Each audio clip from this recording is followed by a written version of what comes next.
Credit card کے استعمال کی جائز صورت. اگر میں کریڈٹ کارڈ استعمال کر رہا ہوں اور اس میں اصل پیمنٹ ہی ادا کر رہا ہوں, کوئی نہیں دے رہا, تو کیا اس کا استعمال کرنا صحیح ہے یا نہیں؟ ذیشان صاحب آسٹریلیا سے. جناب ذیشان صاحب, کریڈٹ کارڈ میں اگرچہ آپ سود لگنے سے پہلے بینک کو پیمنٹ کر دیتے ہیں, ٹھیک ہے, بہت اچھا کرتے ہیں, تو سود دینے کا گناہ تو آپ کو نہیں ہوگا, لیکن سودی ایگریمنٹ تو کر لیا نا آپ نے.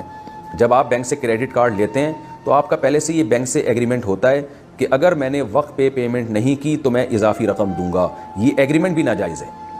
تو اس لیے, لیکن یہ اتنا ناجائز نہیں ہے جتنا باقاعدہ سود دینا ناجائز ہے. تو اس لیے علماء نے دونوں کو اپنے مقام پہ رکھا ہے. اب فتویٰ یہ ہے کہ اگر کریڈٹ کارڈ کے استعمال کے بغیر شاپنگ کرنا ناممکن ہو یا مشکل ہو تو پھر تو کریڈٹ کارڈ کا استعمال جائز ہوگا, بشرطے کہ سود لگنے سے پہلے آپ بینک کو پیمنٹ کر دیں.